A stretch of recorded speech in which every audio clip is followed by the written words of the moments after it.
नमस्कार मित्रांनो, आज 7 मे लोकसभेची निवडणूक.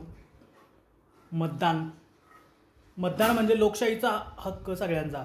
आणि बऱ्याच लोकांना असं वाटतं की नोटाला मतदान केलं आणि नोटाला जर सगळ्यात जास्त मतदान झालं तर ते मतदान ते इलेक्शन कॅन्सल होतं असं सगळ्यांचं म्हणणं असेल, किंवा बऱ्याच लोकांना असा संभ्रमही आहे.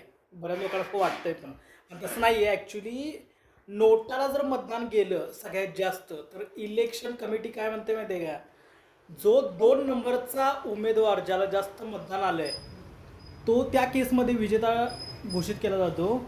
आणि त्याचबरोबर इलेक्शन कमिटी ही त्याला वॉर्न करते की या जनतेला उमेदवार मान्यच नाही आहे. त्याचबरोबर तरीही दुसरा क्रमांक आल्यामुळे त्याला विजेता खासदार घोषित केला जातो.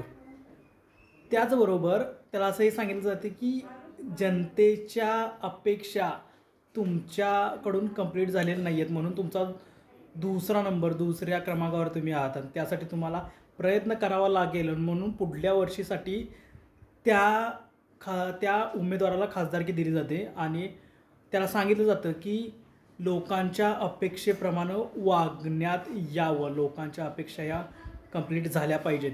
म्हणून नोटाला जास्त महत्त्व आहे. बऱ्याच लोकांना असं वाटतं की नोटाला जास्त मतदान गेले की इलेक्शन कॅन्सल होतं. कॅन्सल होत नसतं, ते शक्यतो दुसऱ्या उमेदवाराला जातं.